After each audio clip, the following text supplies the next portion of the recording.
300 to 400 elements of the codes and standards are what we're checking against per project, by the way. We've processed 100,000 permits now through SolarAPP. All of those proof points are like the light bulb moment of, okay, one, I can trust this. And two, I actually think like this could help our inspectors in the field do their jobs faster and more effectively too. What if getting a permit at your local building department felt like a checkout, not a maze, and you got hours back on every single job that you process? SolarAPP CEO Matthew McAllister is going to show how automation is reshaping solar's biggest bottleneck. Here we go. Matthew, thanks a lot for joining us here on Suncast, and happy Thanksgiving. Happy Thanksgiving to you too, Nico. I really appreciate it. On the outset, I think a lot of folks think those at least who've heard of it, think they sort of know what SolarAPP is, but I've gleaned over the last few interactions with you that it has evolved quite a bit. When someone new asks you what SolarAPP actually does, how do you explain the product, the project in one breath? We automate the plan review and permitting process for residential solar and storage projects. And the couple of sentences I would add on after that are really for kind of like both, customers that we serve. So we serve local jurisdictions who are responsible for keeping homeowners safe, really, and ensuring that they get the best quality work product done for their homes when they're making a really big investment in their homes. And so for them, we're really focused on, can we ensure safe, high quality work in their community in a really effective and efficient manner? And of course, for solar installers, having an automated permitting process means you are saving a ton of time. You're going back and forth on revisions instantaneously with the jurisdiction to get approved projects. And that certainty and time reduction can lead to cost savings that we pass on to homeowners. And that's really like why SolarAPP is founded as a nonprofit, why the project got started within the national labs was this, community across the solar industry, academia, nonprofits, federal government, local governments, all coming together and saying, how do we make the cost of clean energy more affordable in the United States and for our homeowners? You mentioned the national labs, and I mentioned the outset this is a project that spun out of NREL. Your entire career has centered in some way on helping government deliver better through technology. What first drew you to that mission? My passion for government, I think, really started as a kid where I grew up watching The West Wing and felt really motivated to basically enter a life of public service, and had the pleasure and privilege of working at the federal level in the Obama White House for a number of years. And it was kind of in that experience that I really encountered the intersection between technology, which I always had a passion for, and my work in government, which is, of course, when the healthcare.gov website initially failed to launch. It became like this critical moment where a brand new public service needed to launch, and technology was the blocker to it. And so for me, that's kind of when both of my passion areas and worlds really collided. Were you directly involved in the healthcare.gov or sort of watching it from afar, the sort of train wreck? I was not. I was watching it from a degree removed. A lot of the folks that went into what became known as like the healthcare.gov rescue team formed a group called the U.S. Digital Service afterwards. So there was a lot of basically like reaction effects to healthcare.gov's initial failure. And I was working in the Office of Science and Technology Policy at the White House. And that office was responsible for both like shepherding and stewarding the creation of the U.S. Digital Service, and figuring out like what are the longer term systemic policy changes we need to make to better equip the federal government to buy and build technology well. I imagine there were some keystone moments for you in that early part of your career where you really got to see how technology could really change how public services work. I'm curious, what did you learn about getting adoption inside of that world that was so foreign to technology adoption? And then how did you see it change the way that we deliver these public services? The most tangible experience that I've had where I saw a project that I was directly involved with impacting the lives of my neighbors was rolling out universal preschool in Colorado. At the time I was running the Colorado Digital Service, Governor Polis had a really bold policy proposal to make universal preschool free for kids in the state. A key component of making that work was a website that would match parent preferences, like you would rank your top 5 preschools with the capacity of preschools. So you can almost think of it as like if you go to med school and do residency matching, it's that kind of algorithm to figure out how do we make sure that all the kids have a place to go to preschool in the state. It was by far the most challenging project I've ever worked on. Incredibly tight timelines and deadlines. The whole thing got approved and needed to be launched in under a year. The whole team didn't exist. The whole department was being stood up at the exact same time that we were launching this service. We were bringing in vendors. We were hiring folks. We were building out this thing and figuring out how to beta test it a month before it had to be live in production across like management challenges, technology challenges, everything that was by far the most personally taxing thing that I've ever worked on, and incredibly rewarding. We had 10,000 kids in preschool several months later. Letters from parents from across the state coming into the state government saying like this absolutely transformed their family's finances. They talked about the impact it had on their kids who couldn't afford to go to preschool until that program was live. It was just like an incredible moment to see the real world impact after being, so focused behind the scenes of how the heck is this going to work and how do we make sure we're, doing right by the families in Colorado to make this service work. So, that I think was a really impactful moment for me on realizing like when these technology projects work, they enable a huge win for our communities.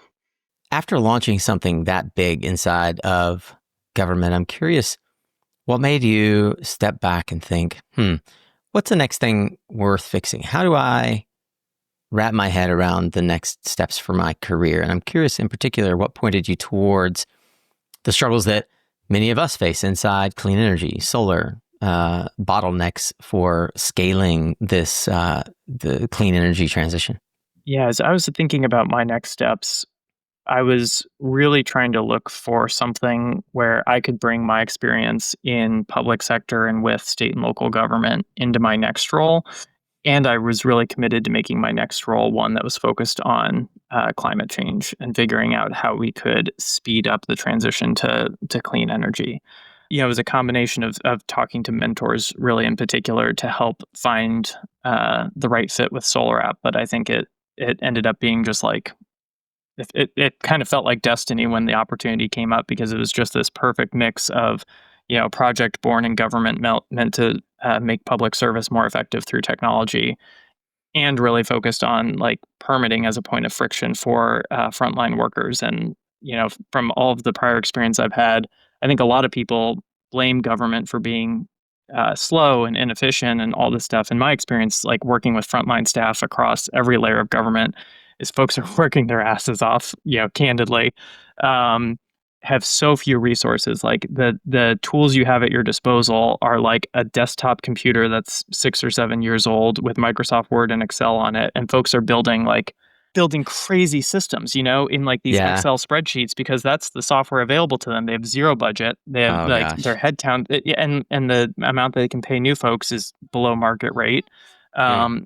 And they're doing like building phenomenal systems and making things work on very, very low resources. And so the fact that there was like this project coming out of the national labs focused on helping automate a lot of the tasks that were in front of the frontline permit review technicians, I thought was phenomenal. So like it hit across like public service and enablement with technology and this focus on climate. I think as you kind of teased in the introduction, permitting is not a sexy topic either. But I love that is like a in the weeds problem to solve as well.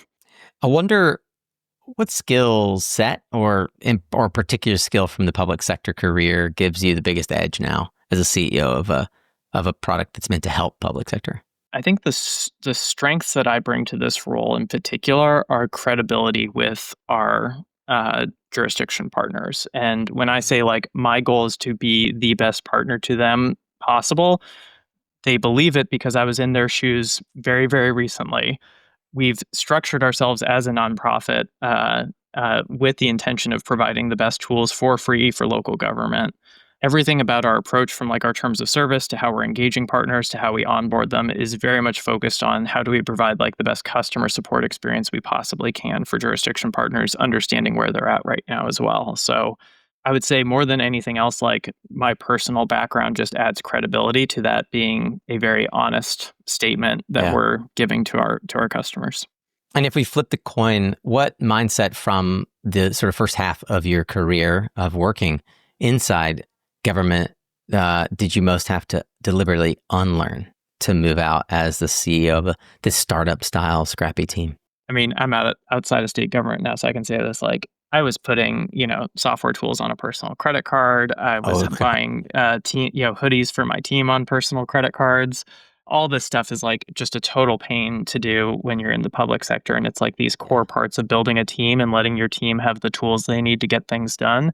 Um, Transitioning out of the public sector for the first time and having the chance to, lead this foundation, the liberty to be able to say like, oh, we're going to experiment with this and spend a little bit of budget here on a quick experiment for the next month and see if this adds a ton of value. Awesome. Like, I knew that that's the way that people operate and lived, it's like, but kind of looking through the window at that world of like, oh man, that'd be so nice if we could have that kind of flexibility and budget flexibility and everything else when I was working in the public sector. And so to have all of that and, the ability to test things out and really rapidly iterate has been really rewarding and really fun. I appreciate the juxtaposition for folks here watching, listening, of trying to understand for yourself what Matthew, kind of the duality of the career Matthew's had, and the ability to now translate that experience into trust.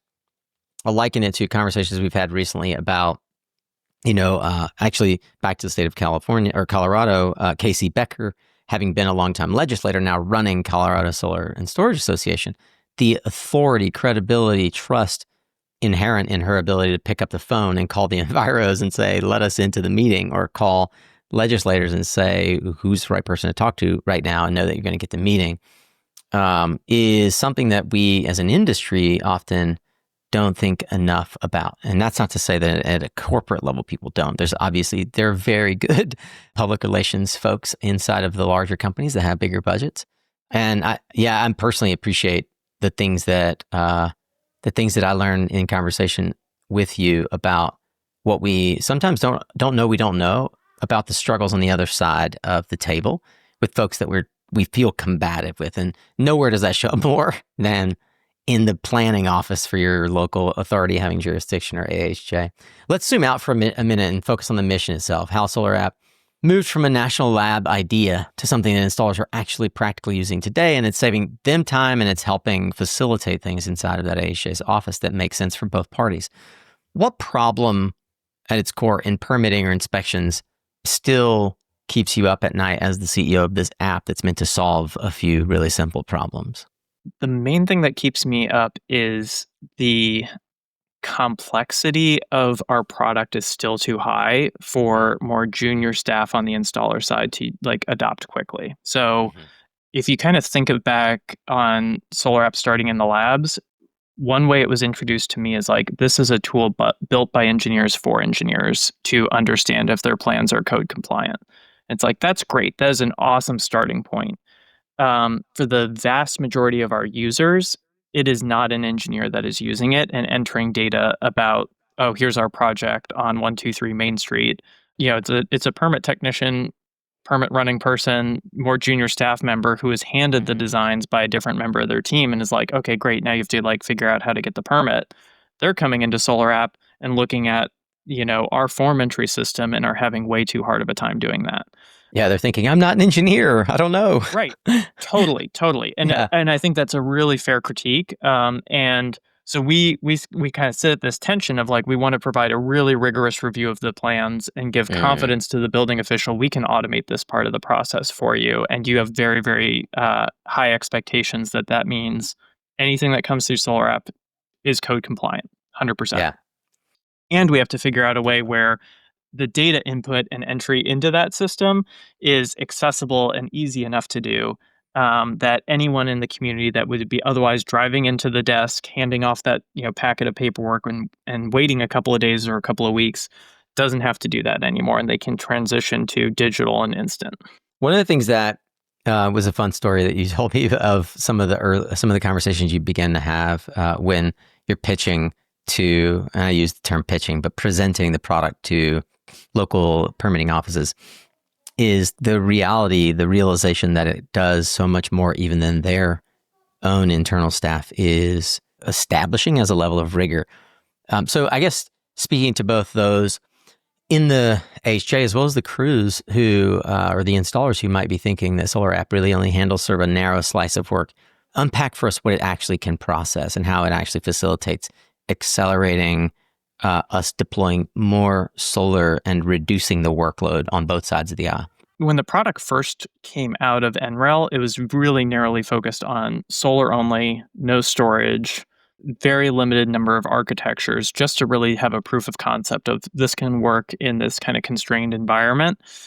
If folks haven't revisited the tool since that initial taking a look, we've done a ton to expand it. So of course we can handle storage now. We can handle adding on to an existing system. We can handle trenching if you're going to an ADU. And so there's just a huge amount of work, and the number of architectures we can support is through the roof as well. And the amount of equipment that we're ingesting weekly now to be able to handle that and all those configurations is huge. And so I think for installers listening, I would say if it's been a while since you've looked at the tool, I would love for folks to take a second look and figure out if the designs that you have can be submitted through SolarAPP. And I would bet that we can handle basically all the residential designs that most folks have now. And I would say that, to your point on the jurisdiction side, I think they've been really impressed by the amount of rigor and review that is done on those systems, and it often is higher than what they've had before, and that even gives them further confidence to say okay, this is actually going to lead to fewer failed inspections for our inspectors in the field. That's another savings for us. Awesome. We would love for that to happen. And if you're giving real-time feedback and error messages and support for our installers through the tool, that reduces the load on our front desk folks having to kind of do that back and forth as well. So, as everyone who's listening to this probably knows, there's a lot of equipment that's always changing all the time. And I think for us to expect that every, permit reviewer across those 20,000 jurisdictions is able to keep up with that is also a really daunting task. So that's one of those values that I think jurisdictions have really latched onto. Is there a sense that you and your team are going for when presenting to installers, particularly of the smallest win that the installer is going to notice the first week they start using it? I think the initial hook is the fact that once you complete SolarAPP, you have an instant permit. You can go deploy that project at the end of the process effectively. And it's virtual, essentially. You're not going into the office. Right. So you're logging on. And if we cover the jurisdiction you've got a project for, you're entering the details. You're entering the details. At the end of that, we've got your inspection checklist that you're taking to inspection. You'll see the inspector there. You're ready to go and deploy. You have a job card at the end of the process, and you're ready to go. So that, I think, I had one installer describe it to me as you had me at instant. And so I think that is the first aha moment and point of value.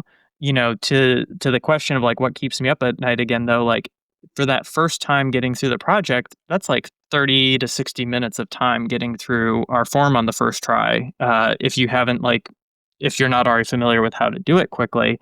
So we have a real challenge on having that aha moment and that light bulb of oh my gosh, this just saved me a huge amount of time and money. It's a little bit delayed farther than we would like. Are installers otherwise going physically and presenting plans though, right? Are there over-the-counter or digital versions of this? Are there digital versions of this outside of SolarAPP that installers are able to pursue?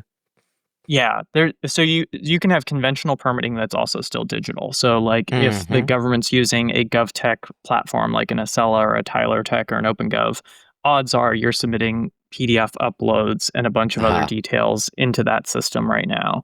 Yeah. And then what that's doing is going into a work queue for someone on the jurisdiction side to manually review, redline markup, submit feedback back. And so now you're in this back and forth. And the back and forth, especially if there's revisions, is usually what is stretching this out to weeks because it's going back into the back of the queue for revision 2.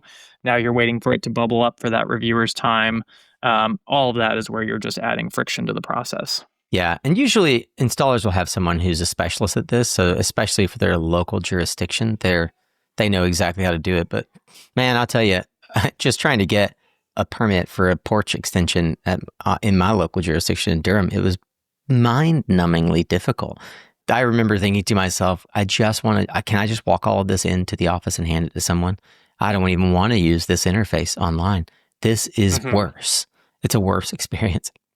I want to talk about how you are structured, because we've said a couple of times it's a nonprofit. I'm curious why a nonprofit instead of a traditional SaaS stand-up. How does that change your relationship with both sides of the aisle, the installers and the jurisdiction? Who pays for what?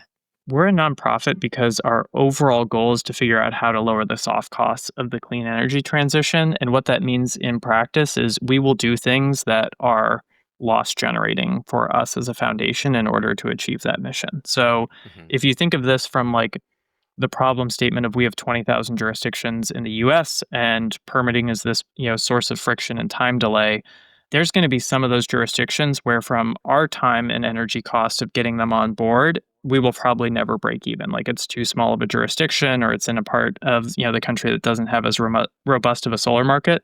We are 100% going to spend that time and energy working to get them on board every single time without fail, and they should get the exact same customer service as one of the most prolific solar jurisdictions in Hmm. the US. So that's one component of it is we really want to have as much geographic continuity as possible since that adds the biggest value for solar installers too, to be able to expand territory and have the same process and that standard way of doing permitting across.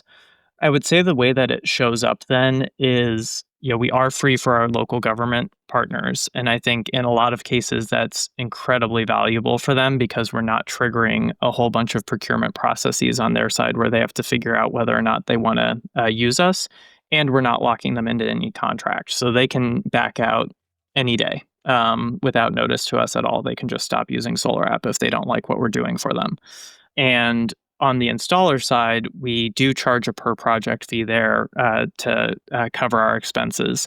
And I think it's a very similar thing there where we're competing on a per project basis. You do have the option of walking the permit into the front Hmm. desk. You can, revert to conventional. So on a per project basis, I view us as having to compete and add value for every single permit that you want to submit. And the value that we provide better be worth the fee that we charge basically. And that's, $35 for a solar permit and a $25 add-on if it includes a battery.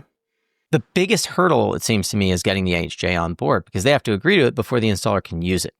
Sell it to me like I'm the AHJ. What does that sound like when you are getting in touch with me for the first time?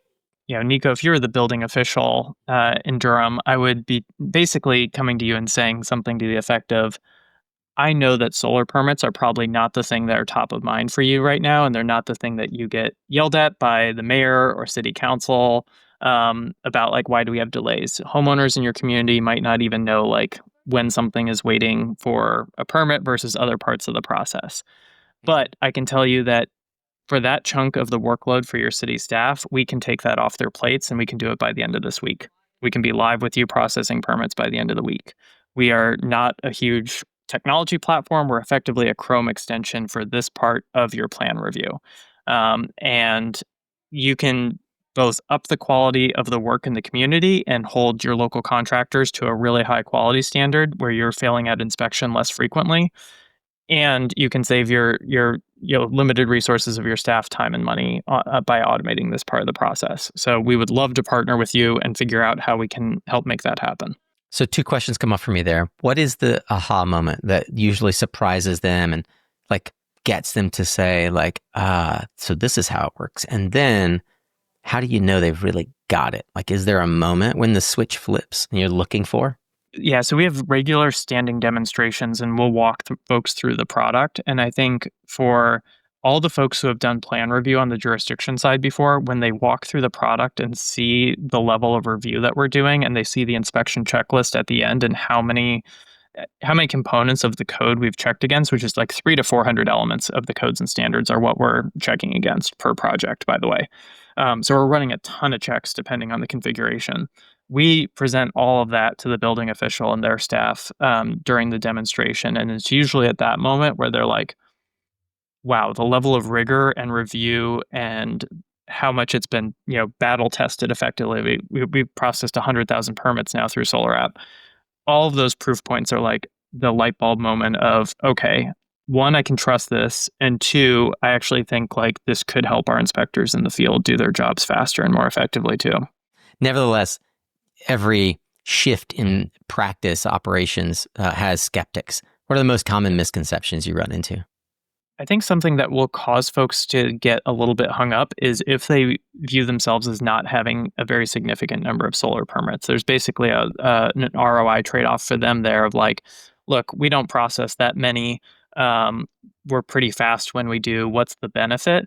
And it's at that point that it really is less about speed and more about standardization. Because if folks are coming through Open Solar or coming through an API, Mm-hmm. if your jurisdiction is on SolarAPP, you are open for business for additional installers and expansion into your territory from a fee revenue perspective and from like a tax perspective. So there's like an economic development angle if you want to be business friendly and attract in this community of installers into your jurisdiction, make it easy to grow in your jurisdiction. That ends up being kind of the flip if volume is low. It's like, well, what could we do to increase the volume and make your jurisdiction more solar friendly if that's your goal, or you're hoping to attract more Mm-hmm. clean energy into your community. So there's a few different angles that goes, but I think for a lot of jurisdictions, even with low volumes, there's this appeal to we want to be on the same standard as our neighbors. It's always been interesting to me that this, because it is sort of being born out of a desire inside the solar industry to facilitate solar apps, is called SolarAPP. But I mean, it seems to me like it is simply a software-based standardization of a process that can be applied to just about any vertical: garage doors, driveways, roofing, you name it. I'm curious what, as the CEO who like really wants to have his thumbprint on a movement here, what adjacent workflows are on your roadmap? How are you thinking about the growth of this, despite the limited nature of the name SolarAPP? Yeah. We'll have to work on that at some point. But yeah, basically, our goal is really soft cost reduction for the clean energy transition. I think within that, there's a ton that we can do on home permits. This next year, we're committed to rolling out support for residential EV chargers as part of the product. Hmm. We are also working to expand into virtual inspections, which I think is kind of of course, the other side of the coin on permitting is inspections.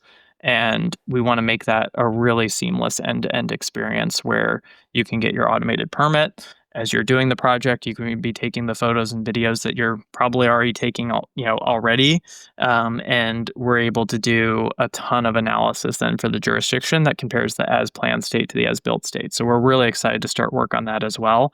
Mm-hmm. But I think there's just like a lot of other just combinations of things that folks are doing that we also want to support, with adding on batteries to an existing solar system, which we think is going to, be really popular next year. And, standalone main panel upgrades is something that jurisdictions really want us to be able to handle in the product. We're going to be rolling Interesting. that out next year as well. Yeah, there's a huge amount of demand for those. Yeah. And so anything that basically helps accelerate that home electrification curve is what we're looking at doing and making, pretty big swings in the next year to do that. It's really funny. I was talking to someone recently during our Suncast Summit about the riveting conversation about the ever expanding topic of main panel upgrades, and it's it's really interesting. When I first started in the solar industry, people were upgrading from 100 to 150 or at most 200 amp sub panels or main panels, and it seems like the industry itself is moving in the next 10 years towards like doubling that, like 400 amp panels in homes, which is wild, and it should. Anyone who understands how electricity works in a home should start to think about what are the implications of that. Like, what are the implications at an electrification level of our nation when every home is being set up for twice as much load as it currently has, and if we are moving towards electrification of everything, what opportunities does that open up for installers, and what headaches does that create for AHJs? I think that software solutions like SolarAPP are going to be well positioned, but you also need partnerships upstream and downstream. One of them we mentioned, and I want to use it as an example to talk about how, as an industry, we can facilitate moving this faster. You have the API. One of the integrations is with Open Solar. Yet, as a stated mission of SolarAPP, your goal is to pull 50 cents a watt out of the soft cost. So I'm curious, talk to me about how the integrations with software like OpenSolar help do that. And, notably, OpenSolar as one of the most prominent design software tools, their average price per watt on the platform is over twice our goal of $2 a watt. And I say our because there's a contingent of us that are team $2 a watt here trying to get all the soft costs down and something approximate to double the Australian cost. I want to hear your thoughts now that you've settled into this role. How are we approaching that sort of team $2 a watt? How are you continuing to pull 50 plus cents a watt out of the soft costs? And talk to me a bit about the integration and how the industry can pull you and the software into a bigger cost reduction profile. I think everything about the group of folks that met up at RE Plus and beyond who are thinking about how do we get to $2 a watt. I am loving the energy and the focus on that, and like having such a clear North Star for so many of our different efforts. And as you know, Birchie from OpenSolar was one of the co-founders of the SolarAPP project within NREL years ago. And so, we all have a huge debt of gratitude to him being a visionary in this space and really pushing very, very hard on this focus on soft cost reduction. I know you had Nick Josefowicz on recently from Permit Power. He's laser focused on this, of course, from the legislative and policy side. We've worked with Birchie, we've worked with the folks at Tesla and Colby's team on a lot of the analysis for where are all these soft costs coming from? Like I basically constantly have Tesla's report on my desk here for the soft cost you have analysis. it printed out. I think it's Colby sent you a physical copy. A hard copy delivered by Beautiful. the Tesla teams. It's phenomenal. And everyone who's listening, should definitely check it out, because I think it's just a very scientific breakdown of exactly where those cost differences are happening between the US market and the Australia market and what's contributing to that. And I think from all of those conversations, my takeaway at the moment is we have a very different approach in the US compared to other countries, where basically every single step in the process, we are doing a layer of review on. So we're doing a layer of review while we're planning. We're doing a layer of review while we're doing the interconnection. We're doing a layer of review every time we're doing an inspection. And so we basically are adding layers of friction throughout. And all of those, in my mind, are opportunities where software can help automate and streamline things. So right now, sitting here today on this call with you, we are, of course, in the bucket of solar and storage on the permitting side. But I think everything across that process band is things that we have ambitions to streamline and make a really big dent in. So our target for taking 50 cents out is really based on all of those conversations and seeing how much of that cost stack really could be helped with a software layer that interfaces between government and industry. I'd love for you to talk a bit about the recent wins that you've had that take you from sort of the singles and doubles to something that feels more like home runs. You, I think, literally almost doubled the number of jurisdictions recently with a single move. Can you talk about how you are breaking through the previous bottlenecks that held SolarAPP back from adoption? One thing that's kind of wild is I think the adoption curve has actually been on this like steady 65% year over year increase really since inception. So I don't want to overly take credit for the growth curve that we're on right now. I feel really proud of the work that we've done over this last year. But we've seen just in general kind of this hockey stick shaped curve of adoption that's been happening for a little while right now. We have expanded into 5 more states in the last year. We've gotten yeses from 130 jurisdictions. A little over half of them have completed onboarding and come on board. Right now, our current run rate is we add 2 to 3 jurisdictions per week to the tool. You were alluding to Colorado. We just launched with the state Department of Regulatory Affairs, DORA, for all of their electrical permitting, which covers about 2/3 of the state. And we went live with Palm Beach County earlier this year as our first Florida jurisdiction. So there's just been like this, I think, really interesting moment of across blue states, red states, a real focus on how do we make all of these things more effective and efficient. And I think the Colorado example is by far our largest and most recent, where Governor Polis really in response to federal actions, looked at all the levers available to the state to figure out how the state could make clean energy as affordable for residents as possible. So we're really, feel very lucky to partner with them and make that happen. Are there ways that installers can help? I think the most helpful thing for us is we've got a team that's focused on talking to jurisdictions all day, every day, week in and week out. We need help identifying who are the jurisdictions and building officials that folks listening to this think would be great partners for SolarAPP. And, if you've got a great relationship with your local building official, they're maybe tech forward, they're open to automating things. They've done process improvements in the past when it comes to their permitting shops.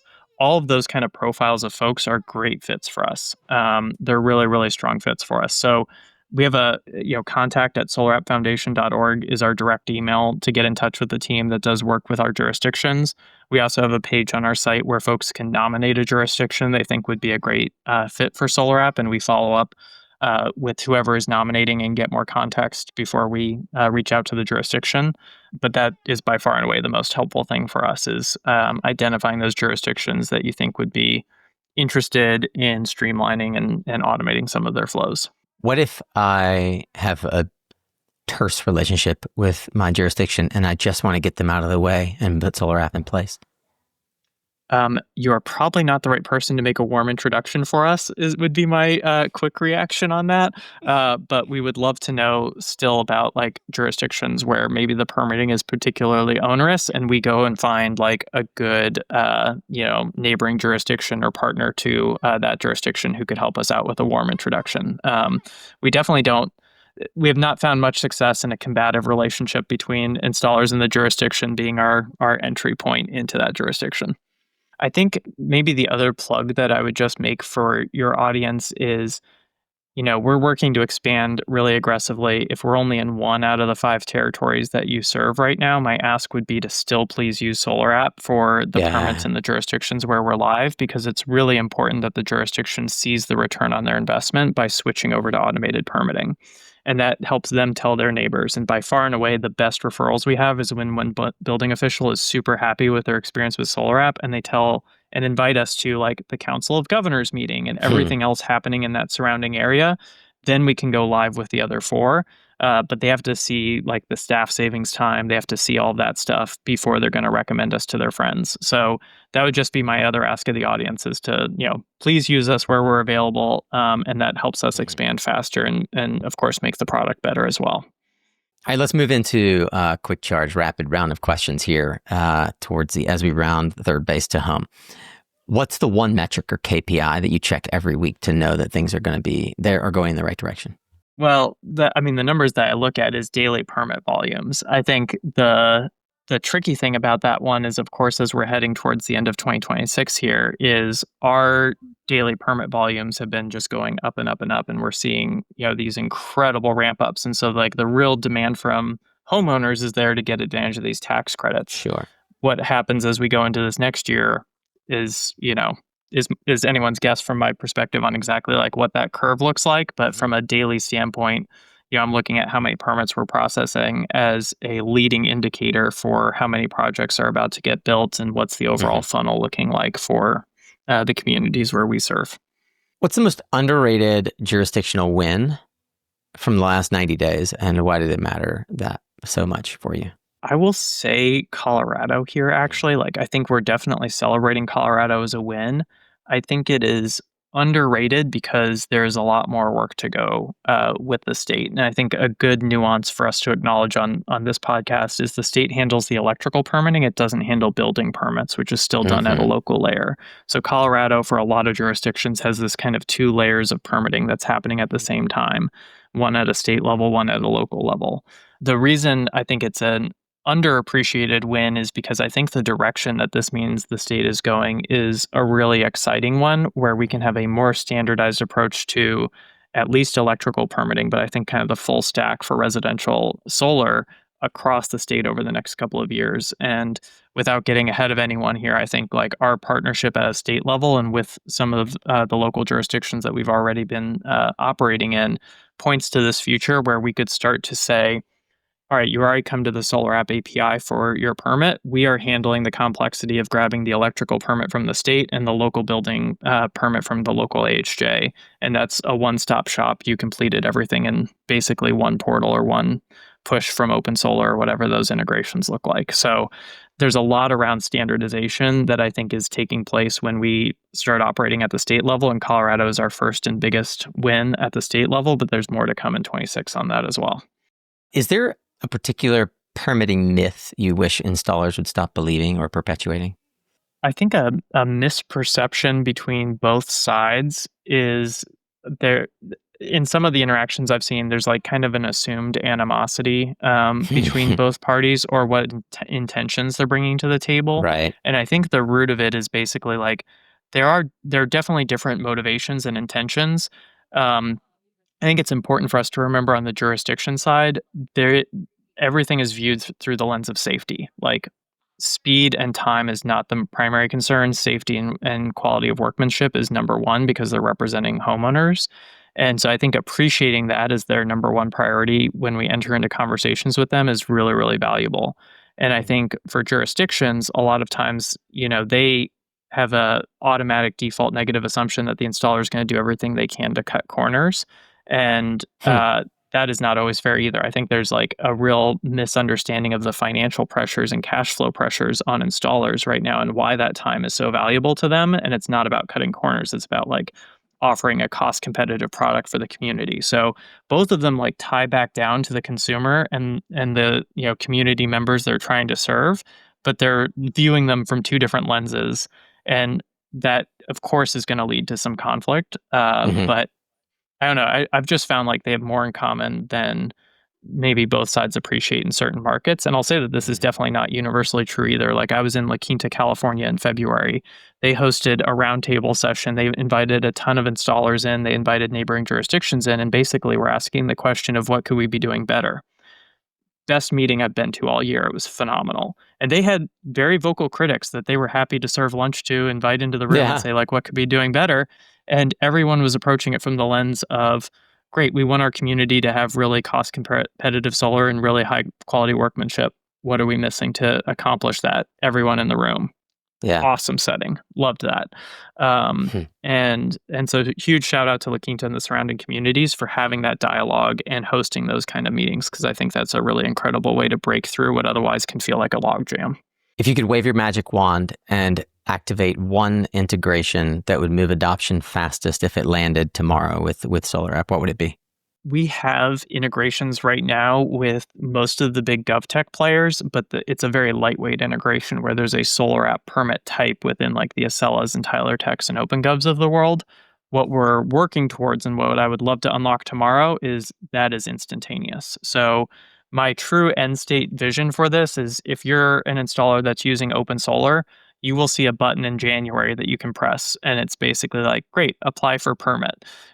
Amazing. That came back. That worked with the design that you already had. On the back end, what I want to serve for our jurisdictions then is that goes straight into their OpenGov portal. All of the data that they need for everything, all of the checklists, everything else, the fees are all paid, all the payment Hmm. was already handled. Total end to end, basically, from design tool to GovTech system. SolarAPP kind of disappears into the background, but we facilitated those transactions. So that's what I would love to turn on tomorrow if I could. How have you seen AHJs use the implementation of SolarAPP in creative ways that help make it sticky once they've agreed to push it forward? A lot of jurisdictions will start with a couple weeks of a pilot to see how it's going. And Mm. once they see the benefits on their side, then they're rolling it out. What we've seen in some jurisdictions is they want to like really direct a lot of traffic that way once they're seeing the savings. So there's some jurisdictions where the goal is how can they redirect some of their permit technicians' time to other projects and fully automate all of the solar permits in their community.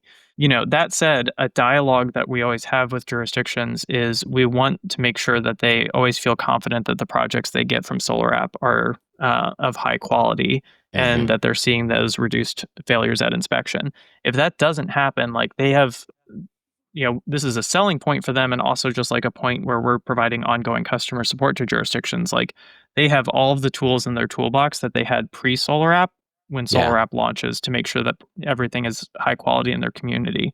And that extends to saying, we need to kick off certain installers or certain users from the product for a suspension or a permanent ban or retraining or whatever, course correction that they want to put in place in order to make sure that their whole team, has trust in the process and trust in the tool. So we give them all the tools to do that. Matthew, as we wrap here, I'm curious. So you moved from this government role into more of a sort of startup CEO, growth-oriented role with a lot of the sort of constraints removed now in this world. I am genuinely eager to hear how do you sharpen the saw? Like, how do you surround yourself with the right people? You had the fortune of working with some of the brightest people in and out of government. And then also, what resources do you routinely find yourself going back to that help you as a leader, as a CEO? One of the things that I'm constantly trying to do is revisit my own assumptions and ways of working and processing things. So I'm always trying to experiment with new stuff myself. I want our team to experiment with new tools and new ways of thinking about things. And so I want to lead by example there and demonstrate to the team. And I'll post this in our Slack and everything else. Trying this other thing for the next couple of weeks, would love feedback on it, that type of thing. In terms of my growth as a leader and manager, I've always asked and tried to retain, a couple of mentors at a time for specific areas that I want to grow in professionally. And I've felt very lucky to have a range of mentors over my career who have agreed to help me out in certain areas. One of them really pointed me towards this tool called Manager Tools, which is a podcast and a website. That was my first podcast. I love those guys. Really? Yeah. That's what I would listen to when I was training for marathons in 2008. Yeah, some of the podcasts don't age that well, honestly, but the core content and the core message of how to think about a management challenge, I think really has withstood the test of time. And there's a lot of instances where if I'm in a really tricky dynamic and I'm not sure about it, I feel like you can almost type in the most random stuff into their search engine and you will find an episode 45 minutes long about that very specific niche management challenge because they have just such a deep back catalog of all these questions they've gotten from listeners over the years. Any book that you find yourself reading routinely or that you've read more than once and recommend to others as a resource? I feel like I'm sounding like a management guru when I really don't identify as that. But I've read The Effective Executive multiple times too, also at the urging of mentors. By Peter Drucker, and find myself going back to that one, recommending it to mentees that I've had who are interested in growing into management roles. And I think obviously Manager Tools takes a lot from Drucker. And so the two are very related examples, but I just find it to be a very direct, here's the situation you're in. And so in your role as manager, set aside all personal dynamics of how you, Matthew, feel in this moment or Nico feels in this moment. Your role as the manager is to take these 3 steps in this meeting and make that happen. And that is just then very, very effective for me where I'm okay, I have to show up in this role, act this way, make this thing happen. Matthew, as we wrap here on this United States holiday, at least, I'd love to hear what would you be most grateful for from our collective solar community?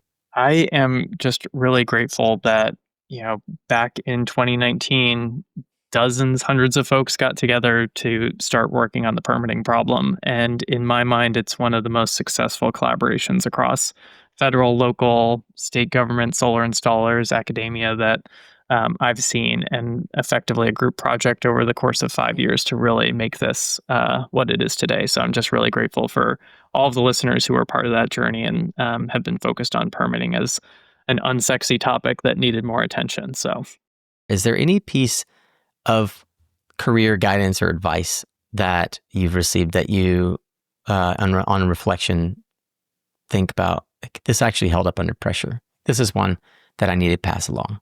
Yeah, the best one that I have is for folks who are just starting their career and might be in college still, which is your first internship out of college can be this crazy unlock because you are technically qualified for basically nothing on paper. The resume really does not sell anything at that point until you've got a lot of work experience. But no one really cares when you're going for an internship. I had no business being an intern in the Obama White House. is in my own estimation. Like, I feel like I got incredibly lucky by that opportunity. Or put differently, if I'd applied for a full-time role there 2 years later, my odds of getting a full-time role were zero, basically. But because I was in as an intern and proved myself as an intern, I was able to land a dream job that otherwise would have been inaccessible to me. So I think my main advice for folks who are at that stage of like first internship, or second or third or whatever your internship is before you're ready to switch full time, use that to like swing for the fences. Like, if you really, really want to work at Apple, apply for as many internships as Apple as you can. Be willing to like go into debt, like whatever you need to do to like get a foot in the door, because it is the cheapest foot in the door you will get compared to like applying later and hoping that as like a professional with 2 years experience, they're going to take a look at you. So that is like withstood the test of time for me, and I feel like it was an unlock for my own journey, and highly recommend it for younger listeners, or folks who are going through degree programs. I fully agree with that advice. I say to folks who ask me, I often get folks. I'm still very critical of a local young, very bright graduate from undergrad program here in the Durham area. I'll leave it at that. Let's just say like well-heeled. Went to work for a startup, had a McKinsey offer, had, lots of different offers, and went to work for a startup. And you have to be so incredibly talented to go straight out of college as your first job to work for a startup and actually see like some kind of upside and or climb the ranks then to a big company. And so I tell everyone, like, my honest feedback: if you want to work in the energy sector, go get a job at a utility. If you are interning at, and there are like analogs to this, but if you're interning if you're not interning throughout college, you don't understand the assignment. You don't know, you got to learn how to play the game. But swing for the fences, go work for the Googles and Apples and like the Fangs of the world. Like, figure out where you can get the biggest perch from which to view the industry within which you want to work. And that would be either in energy from a utility or a big super major in oil and gas. Because what you have to learn in the energy sector is how power works. And candidly, you're just not going to learn that at a scrappy solar startup. You're not. You're going to get a whole lot of work that you didn't expect would fall to you, that doesn't show you how things work behind the veil or inside the box. I agree with you. Like, it's amazing how when you have virtually nothing to offer, people will say, all right, well, come over here and I'll take your free labor hours. You look smart. I'll take your free labor hours and apply them to this little niche of a thing. But then what that gives you is access, and you start building those relationships. And that's what people misunderstand.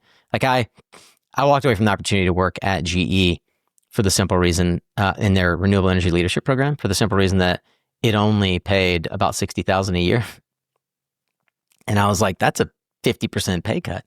And every single person I know who went through that program is now like the CEO of a big business somewhere, right? Not even necessarily inside of the solar or energy sector, because it's management training that you can't get anywhere else. It's cachet that you can't get anywhere else, right? So take Matthew's advice. Take my advice. Don't do what I did. Do what he did.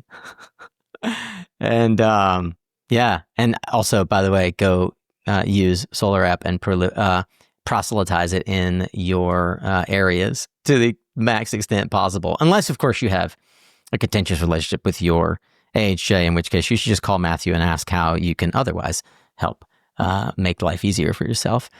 Matthew McAllister is the CEO of the SolarAPP Foundation, bringing SolarAPP to life to the 20,000 AHJs and jurisdictions across the United States and hopefully beyond. Matthew, thank you for taking time to join us here on Suncast. It's awesome to hear your story.